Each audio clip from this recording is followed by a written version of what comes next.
Tonight's GOP debate is not only the first time we have seen these candidates since the terrorist attacks in Paris, it is also the first time since ISIS-inspired killers executed the deadliest attack on U.S. soil since September 11th, 2001. They killed 14 and injured more than 20 others in San Bernardino.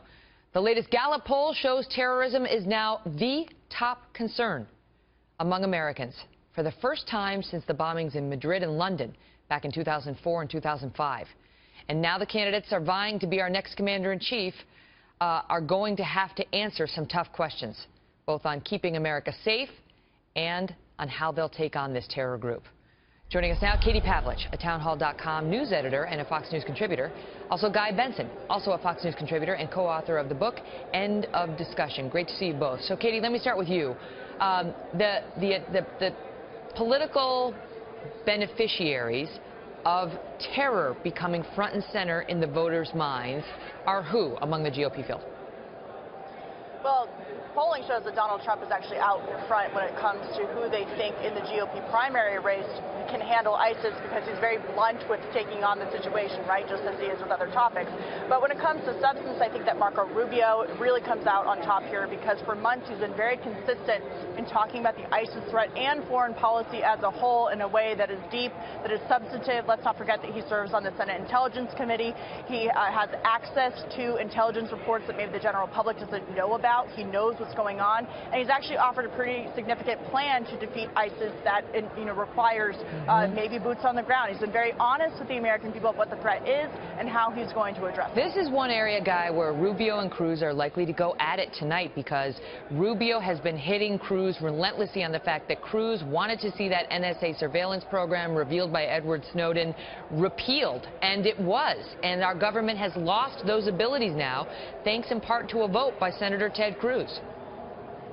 Yep, that's a policy difference between Cruz and Rubio. They've been going at each other through proxies in the media, taking shots at each other during interviews. Now they will confront one another face to face. I think we'll probably see some fireworks during this debate when everyone is listening live on the radio, on the Salem Radio Network, while watching your show, of course, Megan. The thing, though, that Katie mentioned about Donald Trump, I think the reason that he is doing so well on this particular issue, even when he seems to have plans that seem unworkable or even counterproductive, he is projecting strength and passion, which is such a juxtaposition from the President of the United States with his sort of mealy-mouthed indecision and weakness.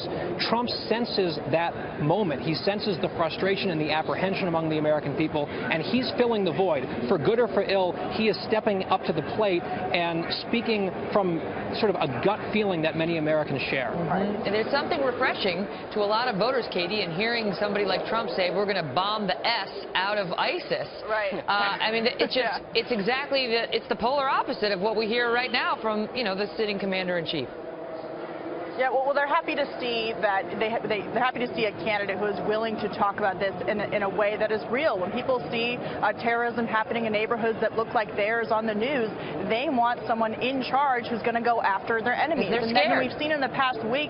Well, we've seen in the past week that this isn't just a foreign issue, right? We've seen domestically that the administration has a policy of not vetting properly people who are applying for visas, not looking at social media posts. But this comes down to incompetence here at home and also incompetence overseas, and getting rid of these guys where they are before they come back to the United States and kill Americans, as we've seen unfortunately happen here. But realistically, Guy, if you take, if there were a President Trump, President Cruz, President Rubio, President Christie, President Bush, are you really going to see a huge foreign policy difference between those guys? Well, I think you would see some significant differences. Overall, they're going to be more hawkish than we've seen from President Obama. And I know Hillary Clinton's trying to get on the act here, or get in on the act. Well, and say, isn't that these where guys the real difference will be between whoever the GOP nominee is and Yes. Hillary Clinton? Absolutely. And Hillary Clinton is going to have to stand up in front of the American people and explain why she is the mastermind and the architect behind an absolutely, utterly failed and weak Obama foreign policy. She can take pot shots left and right. This is a woman who believed that Libya, the intervention in Libya, would be the calling card of smart power and her global designs. It is an absolute failure, a disaster, and she has a record that is in many ways indefensible. That is a very clear distinction that any Republican can draw against the presumptive nominee for the Democrats. She's tied to Obama's foreign policy. Go ahead, Katie. I'll give you a quick last word.